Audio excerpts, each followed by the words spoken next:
On October 21st, IBJ unveils the 2025 Women of Influence. Join us to celebrate Indy's most inspiring leaders and hear the powerful stories behind their success. Don't miss this moment.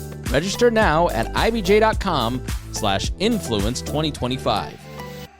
This is Inside Indiana Business Radio for the afternoon of Tuesday, September 30th, 2025. I'm Alex Brown. On Monday, Morgan County officials gave a preliminary green light for an unnamed developer to rezone an additional 158 acres near the town of Monrovia for data center use. Barnes & Thornburg attorney Joe Calderon, who is representing the unnamed developer, said the project fits into the county's comprehensive plan for the area. We also are very cognizant of the fact that we can't just throw a dart at a dartboard and expect you as Plan Commission members or the commissioners to say, just rezone whatever you want, wherever you want. There is a science behind it, and that includes the comprehensive plan. The project is slated to see $1 billion of investment and previously saw close to 400 acres of farmland rezoned for light industrial use earlier this year. Members of United Auto Workers Local 5 have ratified a new contract with South Bend-based manufacturer AM General. The union said workers at the company's Mishawaka plant will receive a 12% wage increase over 3 years, a large pension increase, and significant progress in reversing a complicated tiered pay system. The union has about 400 members at the Mishawaka manufacturing campus, which builds the Humvee and Next Generation Joint Light Tactical Vehicle, or JLTV, for the United States military.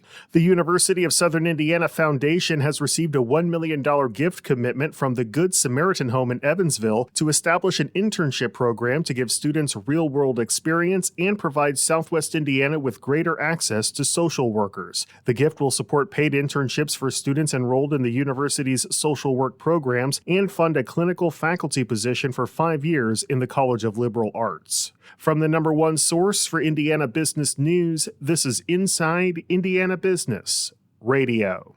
Thanks for listening to this IBJ Media podcast. You're probably going to remember this ad. Do you know why? Podcast advertising works. 85% of listeners recalled hearing an ad during a podcast, and 70% of podcast listeners have acted after hearing an ad.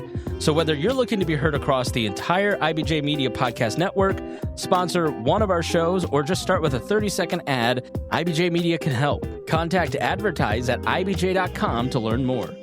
Oakland City University is searching for swimmers to join its men's and women's teams after adding the sport to its athletics department. The Gibson County College will begin swimming competitively in the 2026-27 academic year as part of the National Association of Intercollegiate Athletics and the Mid-South Conference. Athletics Director T. Ray Fletcher. It's another opportunity for local student athletes to pursue their education and also compete at a high level, hopefully. We're an NAI member.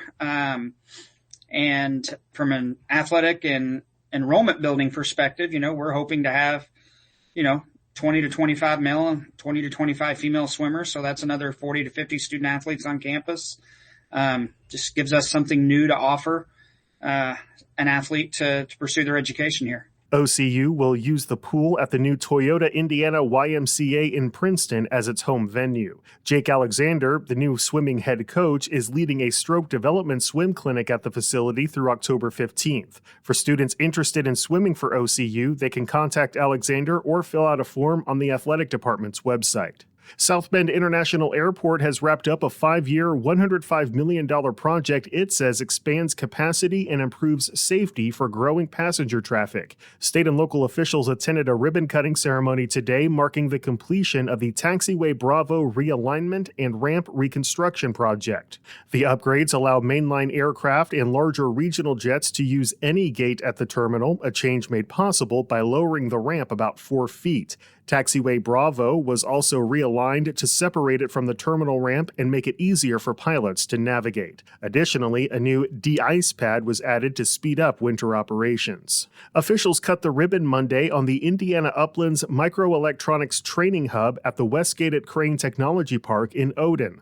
Tina Peterson, CEO of Bloomington-based Regional Opportunity Initiatives, says the hub, located within the Reliable Microsystems facility at the Tech Park, is designed to give local high school students the opportunity for hands-on learning experiences in the microelectronics industry, including design and testing. That's an exciting effort with the first cohort of students that will spend a couple of years with us developing the affinity and the skills necessary to move forward towards careers in microelectronics.